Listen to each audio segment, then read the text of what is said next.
Vamos agora passar a palestra do Dr. Rafael Maffini.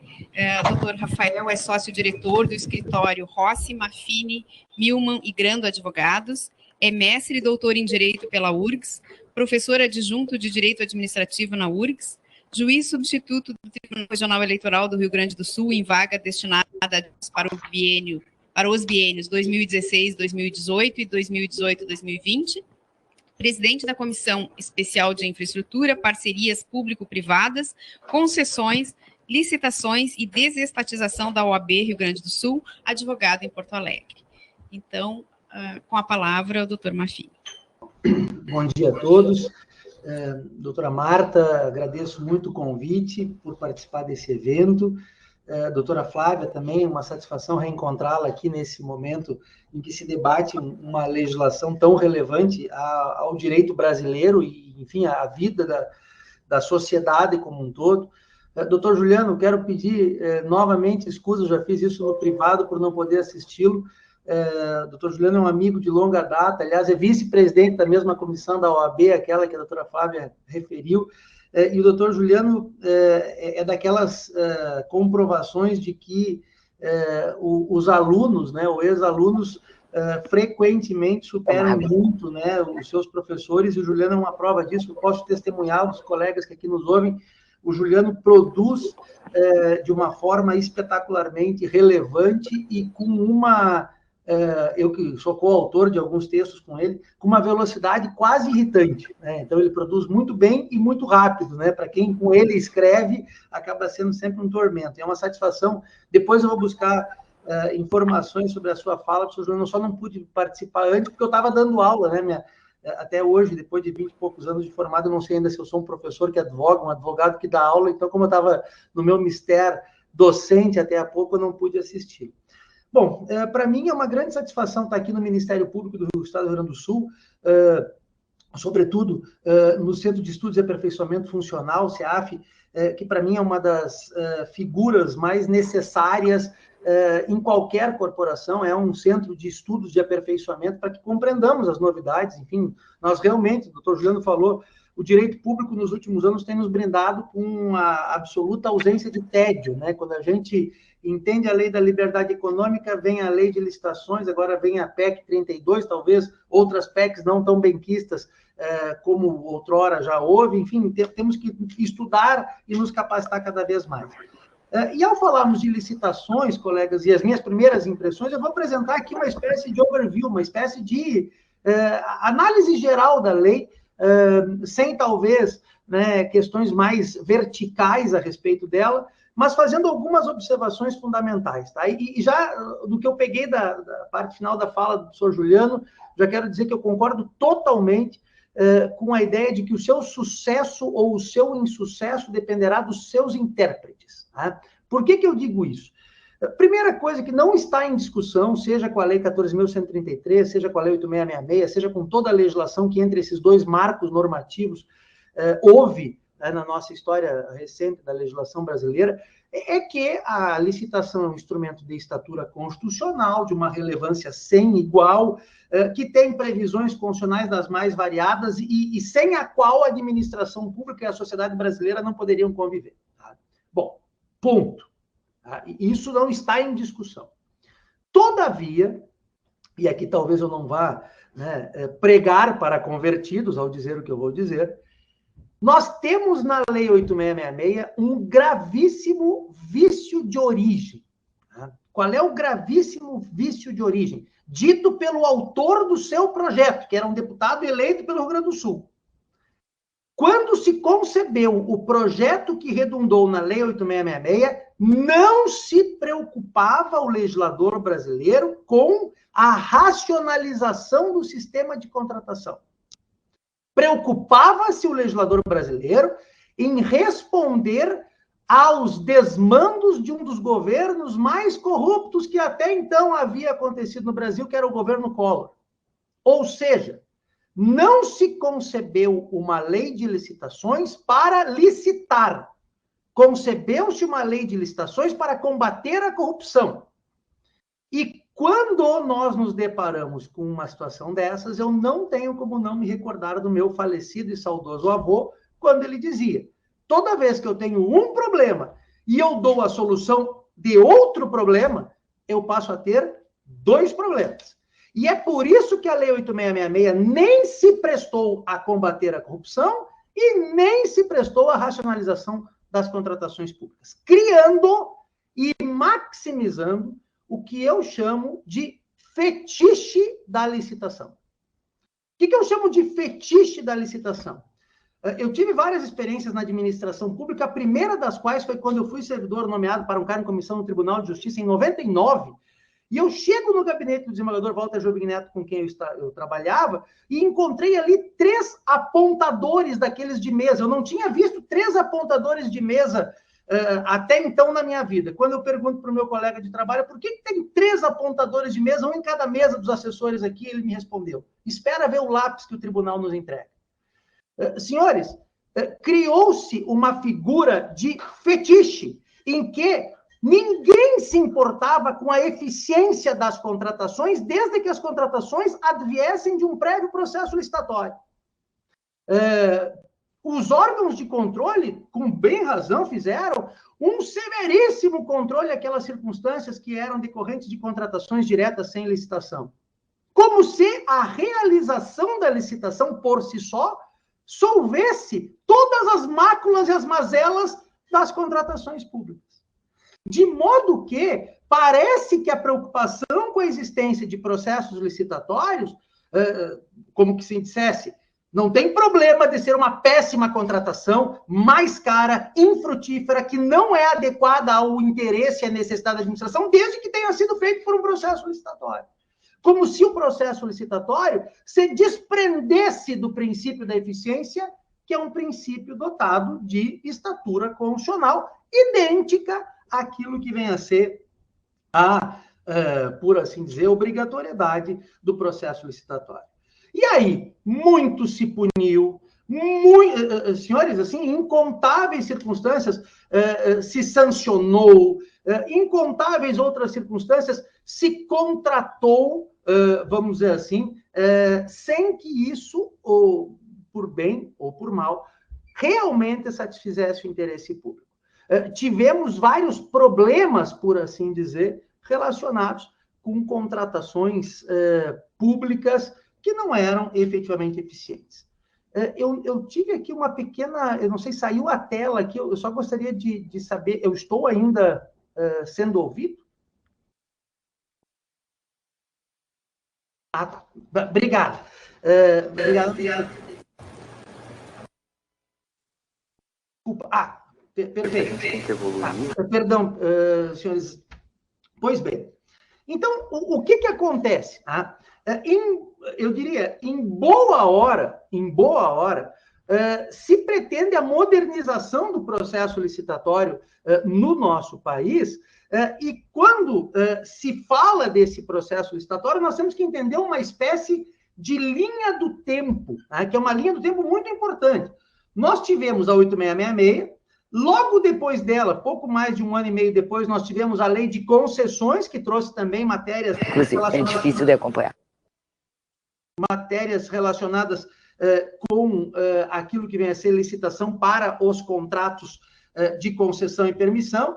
Tempos depois, já buscando a racionalização do sistema, ainda tivemos a Lei do Pregão, a Lei 10.520. Em 2006, nós tivemos a primeira ocasião em que se inseriram as chamadas externalidades licitatórias, ou seja, a vantajosidade não só endocontratual, mas uma vantajosidade extracontratual, quando se passou a utilizar licitação como instrumento de desenvolvimento de microempresas e empresas de pequeno porte.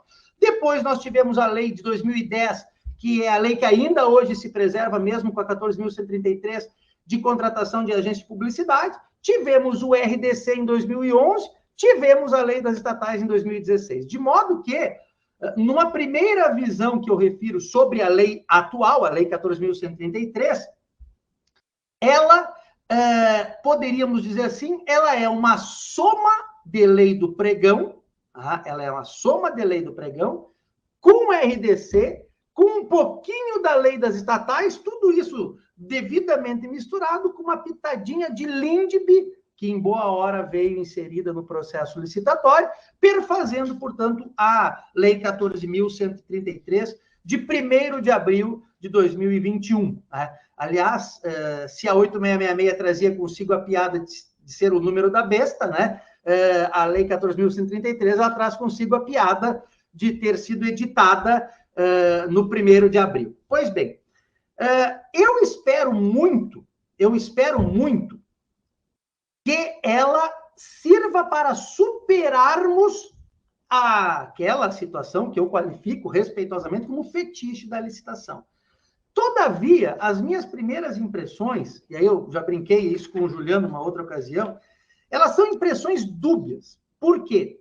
Eu não tenho nenhuma dúvida que houve importantes evoluções procedimentais, algumas das quais eu vou destacar em breve. Eu não tenho nenhuma dúvida. Mas eu acho que se perdeu uma ótima oportunidade de se aprimorar e se racionalizar o método de contratação. Juliano, vai ser a enésima vez que tu ouvi essa piada, peço desculpas por repeti-la para ti, mas eu faço uma analogia, uma metáfora sobre a lei de licitações. Alguém de vocês já viajou de ônibus? Alguém já viajou de ônibus, uma linha de ônibus assim, Porto Alegre, Fortaleza, 2 dias e meio de viagem, num calor enorme. A impressão que eu tenho é que a Lei 8666 era um ônibus do ano 1993, que foi substituído por um ônibus 2021. Eu não tenho nenhuma dúvida de que esse ônibus é um ônibus muito melhor do que o 93. O problema é que a viagem continua sendo feita de ônibus. Ou seja, perdeu-se a chance de se conceber uma metodologia de contratação mais racional. Continuou-se com uma metodologia de contratação cartorial, melhorando o cartório, mas se perdeu a chance, na minha opinião, de se mudar realmente a sistemática de contratações no poder público. Eu repito, colegas, que para mim ela melhorou muito, mas ela não se valeu daquilo que seriam, talvez, os instrumentos mais racionais de contratação que nós teríamos à disposição da administração. E claro que, para cuja execução, pressupor-se-ia que houvesse, talvez, um pouco mais de confiança no administrador público, o que, talvez, o grau de maturidade da nossa administração pudesse cogitar. E isso é uma avaliação que tem que se fazer. Bom, senhores, a primeira observação que eu gostaria de fazer aqui a respeito disso, então, das questões que eu gostaria de destacar. Nós temos aqui, colegas, uma primeira questão de direito intertemporal relevantíssima a destacar. A primeira questão que eu gostaria de ponderar com vocês é uma questão de direito intertemporal. Por quê?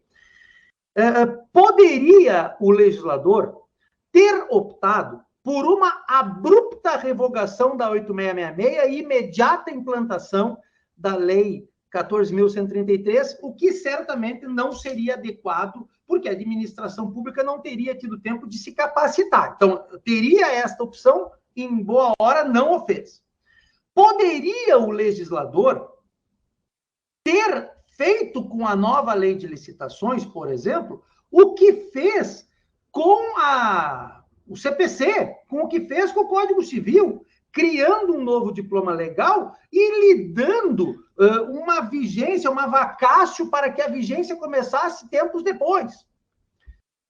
O que nós tivemos na opção legislativa? Isso aqui é muito importante nós entendermos. Tá? O que nós temos até 1º de abril de 2023 é uma circunstância que eu tenho chamado, primeiramente eu chamava, de convívio não hibridizável das duas legislações. E eu tenho agora, mais recentemente, usado a expressão convívio não hibridizável mitigado. Explico.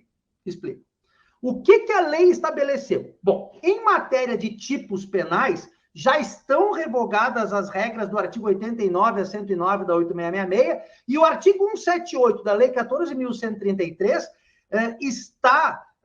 esse artigo já introduzira as normas relacionadas aos tipos penais no Código Penal. Tá? Pessoas, vejo aqui o professor Douglas, nos honrando com a sua presença, pessoas mais capacitadas falarão sobre os crimes de licitação. Mas sobre eles eu tenho percebido uma rara unanimidade. Todo mundo está criticando o modo que foi tipificada a gama de crimes em matéria de licitação no artigo 178. Mas, tirando a parte de crimes sobre licitações, que já estão em vigor desde 1º de abril de 2021, até 1º de abril de 2023, nós podemos ter o convívio ou da 8666 ou da Lei 14.133. E, em princípio, esse convívio só não permite a hibridização. O que significa isso? Se a administração pública optar pela 8666, celebrará o contrato por ela e, de alguma forma, observar-se o regramento da 8666 até o final desse contrato. E aí eu abro um parênteses aqui. O que reporta a possibilidade de termos vigência da Lei 8666 até, pensem comigo, colegas, 2029. Aliás, 2027. Deixa eu explicar por quê. Deixa eu ver se eu fiz a certa conta. Até o dia 31 de março de 2023, pode-se celebrar um contrato com base na 8666. Esse contrato, se for de prestação continuada, ele poderá ter uma vigência de 5 anos. Isso remonta a 2028. Mais aquela prorrogação excepcional que se refere ao parágrafo 4º do artigo 57 da 8666, poderemos ter uma contratação ainda regida pela Lei 8666 até o dia 31 de março de 2029, portanto. Imaginem, colegas, essa questão de direito intertemporal que nós tivemos aqui presente na legislação agora. Também pode a administração pública optar por realizar o processo licitatório e a celebração conseguinte do contrato com base na Lei 14.133, ou seja, na lei nova. Houve um debate que a PGE aqui do Rio Grande do Sul se miscuiu, que a AGU também sobre ele tratou, que era a questão da autoaplicabilidade da lei e a possibilidade ou não de aplicação imediata da lei, sem, por exemplo, a regulamentação do Portal Nacional de Contratações Públicas. Tá? E aqui a advocacia pública e os órgãos de controle, tanto quanto eu sei, estão se dividindo sobre o assunto. Alguns deles, com os quais eu concordo, entendem que a Lei 14.133 já é autoaplicável, outros entendem que ainda não se poderia utilizar a contratação com base na 14.133. Mas a lei tem o cuidado, colegas, de determinar que, se a opção for a contratação pela 8666, não se pode misturar a Lei 14.133 e vice-versa. Eu digo que isso é um convívio não hibridizável, mitigado, porque aqui eu tenho que abrir um parênteses. E até, colegas, fazendo referência a um precedente interessante do STJ nos últimos tempos, de relatoria do ministro Sérgio Cuquino, que, embora o contrato houvesse sido celebrado com base na 8666, e nesse caso, inclusive, o contrato tinha sido celebrado antes da Lei 14.133, portanto, antes de 1º de abril de 2021, o que eu quero dizer, colegas, o artigo 190 diz claramente, os contratos celebrados até agora são regidos pela lei velha. O STJ, na minha opinião, com razão, aplicou a solução legislativa trazida, que depois elogiarei melhor, para as anulações de contratações, ainda que por conta de um contrato anterior. E aqui eu faço um comentário, colegas, muito rápido, nos seguintes termos. Nós não podemos fazer com que esta norma, que veda a aplicação da lei nova aos contratos anteriormente celebrados, artigo 190, e também não podemos fazer com que esta figura do convívio não hibridizável da legislação velha com a legislação nova, que eu depreendo da combinação do artigo 191 com o artigo 193 da lei nova, nós não podemos fazer com que isso iniba a aplicação de soluções de cunho principiológico, por exemplo, fundamentadas na LINDB, até mesmo porque a LINDB hoje foi erigida à condição de princípio norteador do processo licitatório. E o lado bom de ser velho, né, de estar envelhecendo, é que a gente percebe alguns riscos de fatos que aconteceram no passado e que temos que evitar. Vou dar um exemplo, colegas. Desde a década de 50, o STF dizia que deveria ter um prazo para anulação de atos administrativos, que não se poderia perpetuar a prerrogativa anulatória da administração por conta da ideia de segurança jurídica. Quando surge a Lei 9784, que foi redigida no seu artigo 53, 54, 55 pelo professor Almira do Couto Silva, e agora praticamente copiada na Lei Estadual 15.612 de 2021, que é a Lei Estadual de Processo Administrativo, várias decisões, inclusive do STJ, passaram a dizer o seguinte: para os fatos havidos no passado, não havia decadência, quando a jurisprudência já reconhecia a limitação de prazo, como se tivesse surgido a limitação de prazo com a Lei 9784. Nós temos que tomar cuidado, colegas, para que este convívio não hibridizável não venha a inibir a adoção de soluções principiológicas adequadas.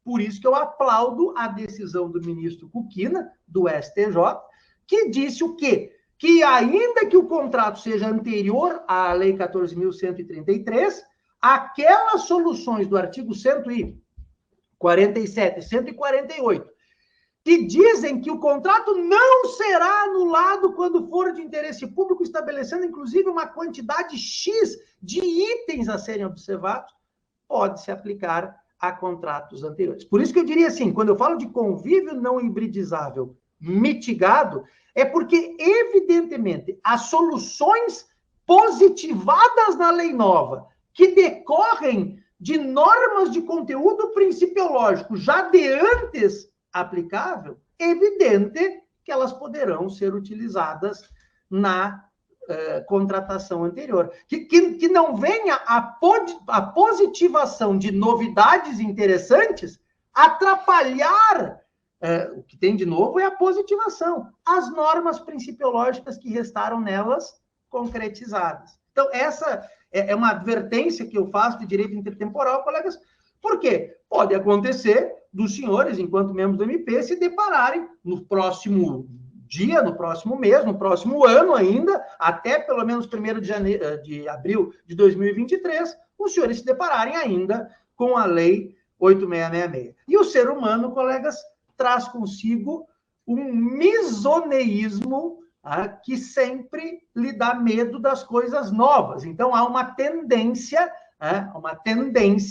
de que a administração pública, ainda havendo a possibilidade da aplicação da lei velha, assim o faça até que seja peremptoriamente proibida a adoção de tal legislação. E isso, colegas, é algo que a gente tem que, de alguma forma, entender bem. Bom, mas vamos lá.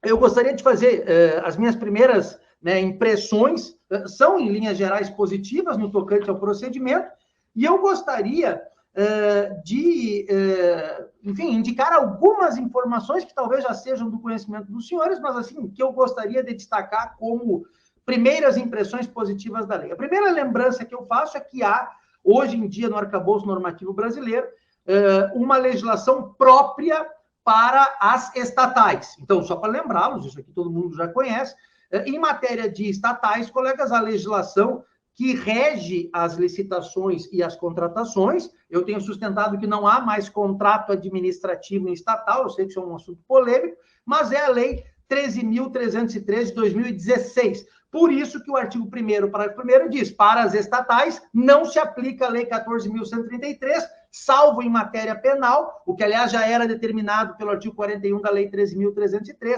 a aplicação da legislação geral sobre matéria de tipos penais.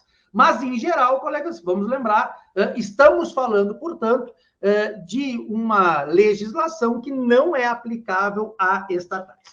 Demais disso, colegas, nós temos ainda aqui algumas novidades importantes. Eu acabei de elogiar antes a externalidade licitatória de utilizar da licitação para aquilo que vem a ser a evolução, o desenvolvimento de microempresas e empresas de pequeno porte.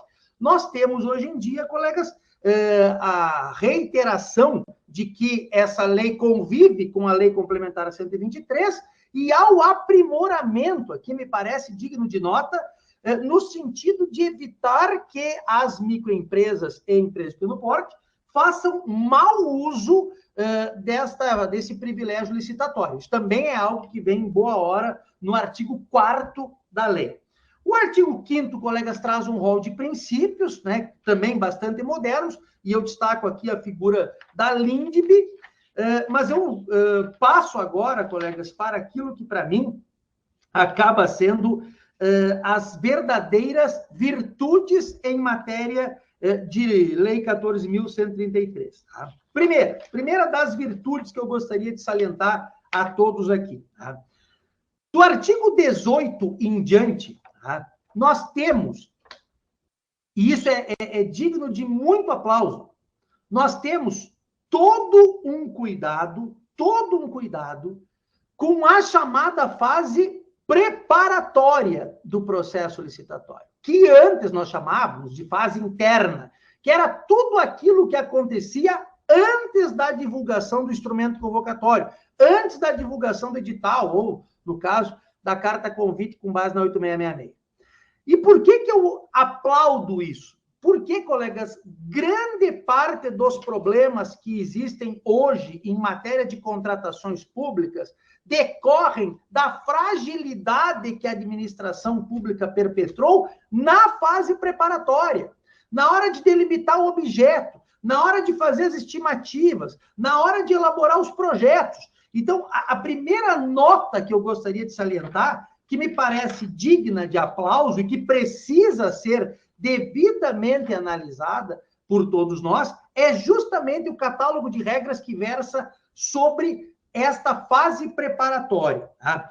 Muita coisa relacionada, por exemplo, com os projetos, muita coisa relacionada com a matriz de risco, que talvez seja uma das joias da coroa na parte das contratações públicas, que também merece o nosso destaque. Tá? Nós temos aqui, colegas, e aqui eu tenho um pouco de problema, né? A questão do orçamento sigiloso, poderá ter caráter sigiloso. Né? Eu aplaudo o orçamento sigiloso, eu costumo dar um exemplo, colegas, bem trivial, assim.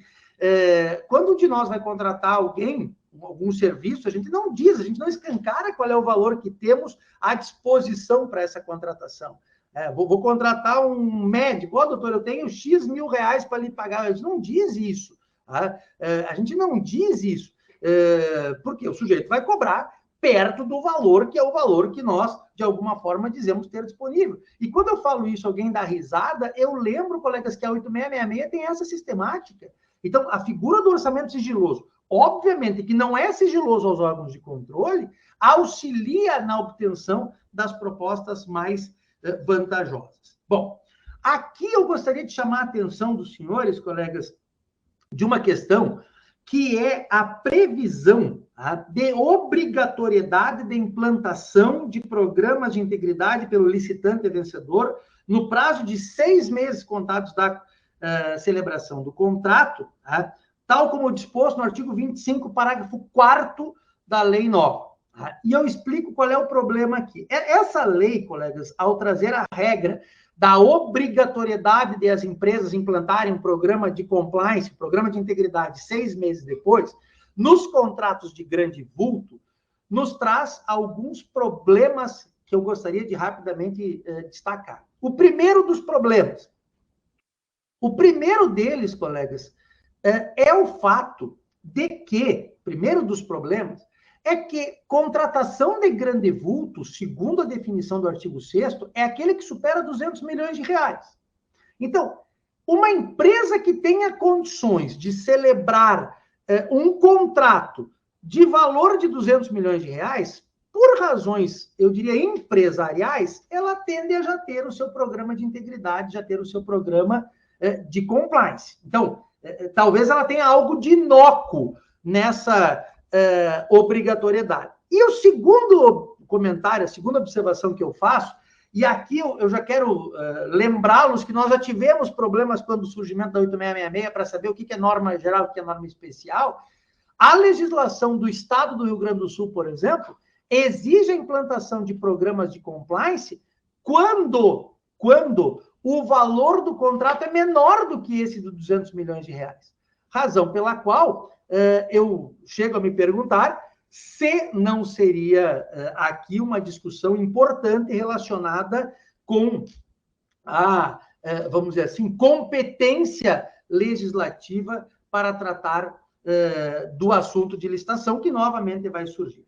Temos depois, colegas, assim, a destacar, em matéria de modalidade licitatória, a figura do diálogo competitivo, que me parece, por razões que eu já vou esclarecer aos senhores, vem em boa hora, justamente para que a administração pública possa, ela mesma, possa dialogar, e depois eu vou explicar isso, com a iniciativa privada para a composição de seus contratos mais vantajosos.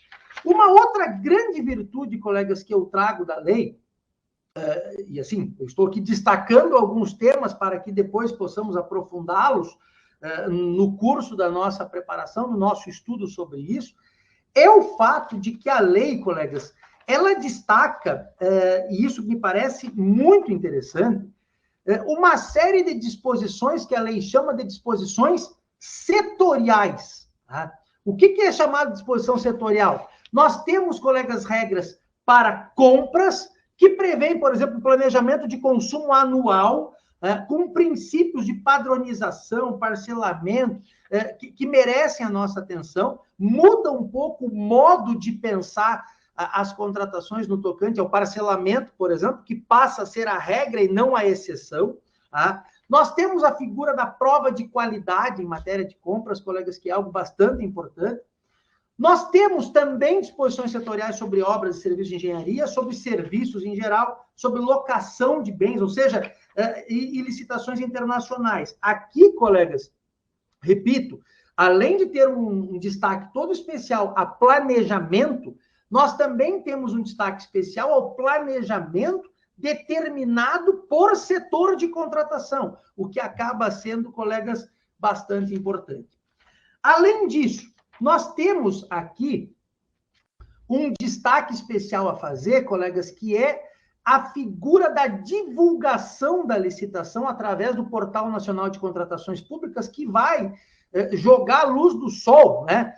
Ou o poste de luz, como o Juliano falou, vai jogar a luz de sol sobre as contratações públicas e o modo de realizá-las, que também, colegas, de alguma sorte, tende a melhorar sobremodo a racionalização das contratações públicas. Pois bem, o que nós temos ainda? E aqui eu vou dizer, na minha opinião, pouco se evolui em matéria de contratação direta. A dispensa e inexigibilidade, colegas, poderia ter sido melhor tratada nessa legislação nova, praticamente se repetem com algumas adaptações de valor, os parâmetros de interpretação que outrora já se utilizava em relação a, por exemplo, Lei 8666. Bom, colegas, eu vou agora parar um pouquinho e falar um pouco sobre os tais instrumentos auxiliares, tá, de contratação, e eu vou destacar um deles, colegas, que é o procedimento de manifestação de interesse. Tá? E a semana passada eu fui convidado pelo desembargador Ricardo Pico Schmidt para falar um pouquinho sobre licitação e inovação. Tá? Especialmente quando a gente precisa reinventar comportamentos. Né? O tribunal precisa repensar a forma que realiza audiências, por exemplo. Como que a gente vai tratar de licitação em matéria de inovação? Tá? E aqui eu vou falar um pouquinho de PMI, um pouquinho de diálogo competitivo, que é uma modalidade licitatória. Colegas, a praxe de licitações, a praxe de contratações públicas, ela é uma praxe com os olhos voltados para o passado. A própria forma de definição do objeto a ser contratado normalmente impõe que se olhe para o passado, para as contratações anteriores. E isso não é compatível com a necessidade de inovar. Bom, para inovar, é imprescindível, colegas, que a administração pública tenha diálogos republicanos com a iniciativa privada. A administração pública não pode se privar da ferramenta, do método, da tentativa e erro em diálogo com a iniciativa privada. E eu vou agora, colegas, elogiar o tal procedimento de manifestação de interesse, tanto quanto eu elogio a manifestação de interesse da iniciativa privada. Por quê, colegas? Porque são instrumentos, ao lado da modalidade de diálogo competitivo, que justamente permitem que a administração pública possa dialogar com a iniciativa privada e, de alguma forma, colegas, buscar da iniciativa privada aquelas que são as ferramentas de inovação que devem ser utilizadas em prol do interesse público. Eu vou lhes dar um exemplo, colegas, falando um pouco de PMI e de manifestação de interesse na iniciativa privada. Eu vou lhes dar um exemplo do que eu costumo dizer ser uma corrupção pré-dolosa, se me permitirem aqui, uma brincadeira com o termo. Tá? Imaginemos que eu seja um empresário que tenha uma solução que seja mais racional, que seja mais interessante, uma solução que seja mais adequada à administração pública. E eu peço uma agenda com o secretário de município, tá? E tudo isso de forma republicana, para mostrar esse serviço que eu tenho a fornecer para o secretário. É um tipo de obra que é mais rápida, mais barata e fica melhor o produto. Eu apresento isso para o secretário de município e o secretário fica entusiasmadíssimo com essa solução. E ele não está, vamos dizer assim, sendo corrupto, leniente, não está sendo indutor ou frustrando o caráter competitivo. Ele só gostou da solução. E eu também estou sendo republicano e só apresentei uma solução à administração pública.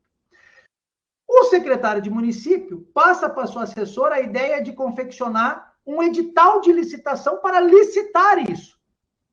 Observemos o seguinte: esta pessoa, talvez com um pouco de preguiça, entra em contato com a empresa para a empresa ajudar na confecção do termo de referência. E a partir daí, colegas, acabou a lisura e a condição republicana de contratação. O diálogo competitivo, a PMI e a manifestação de interesse na iniciativa privada são instrumentos elogiáveis que se prestam justamente, colegas, a esta forma de diálogo republicano que larga a luz do sol sobre as soluções que a iniciativa privada apresenta para a administração pública como solução de contratação racional. Bom, nós também temos, colegas, algumas novidades importantes em matéria de contratação. Os prazos de contratação acabam sendo ampliados.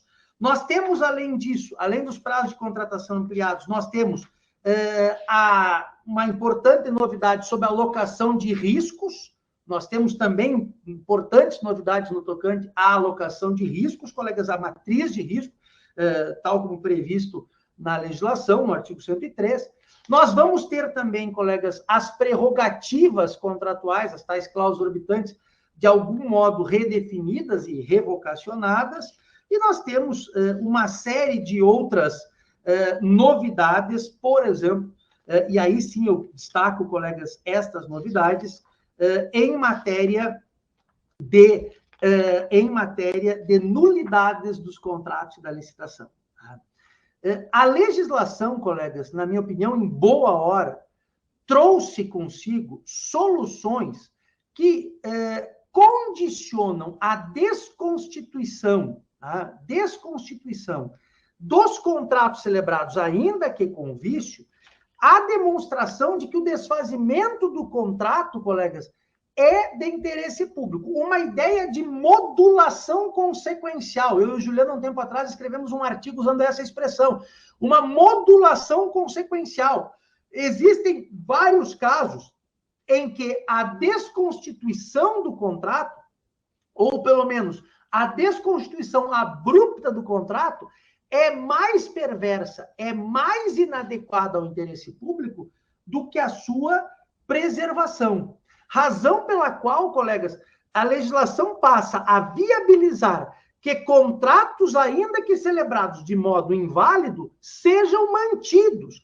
ou pelo menos tenham a anulação determinada num termo futuro para a proteção da segurança jurídica e para a preservação das consequências adequadas ao interesse público. Bom, um outro destaque, colegas, que eu gostaria de salientar é o incentivo aos meios alternativos de resolução de controvérsias, tá? Como a mediação, a conciliação, o comitê de resolução de disputas e arbitragem, que são instrumentos, colegas, que passaram a ser também, agora já estavam previstos na legislação extravagante, e eles passam a estar previstos agora na Lei Geral de Licitações. Quando me perguntam, colegas, se isso muda algo na prática, eu que tenho sido um entusiasta das formas de solução alternativa de conflitos, colegas, eu digo que na prática muda talvez por uma questão que eu chamaria de monumentalidade, né? O que é isso? O fato de esses instrumentos de solução de controvérsia estarem presentes na Lei Geral de Licitações, talvez incentive um pouco mais o emprego dessas formas de solução de conflitos. Além disso, eu gostaria de salientar que a lei trouxe também um aprimoramento no tocante às sanções administrativas aplicáveis pelo descumprimento contratual, que passaram a ser melhor e mais detalhadamente, vamos dizer assim, explicitadas, sobretudo no artigo 155, que prevê não só as infrações, mas prevê também as respectivas punições e, portanto, os seus limites. Tá? Isso, colegas, tudo no contexto das contratações públicas, cujo controle, objeto da conversa que o professor Juliano teve antes, também merece, vamos dizer assim, especial atenção. Colegas, eu gostaria de ter passado, vamos dizer assim, essa visão geral da lei, me colocando à disposição para outros questionamentos e esclarecimentos que se façam necessários, mas, fundamentalmente, colegas, concordando com o que disse o professor Juliano, o aprimoramento do emprego destas ferramentas modernas que foram surgidas com base na Lei 14.133, que talvez perder a chance de uma racionalização ainda maior de contratação, o adequado uso, o adequado emprego destas ferramentas, colegas, dependerá dos seus intérpretes.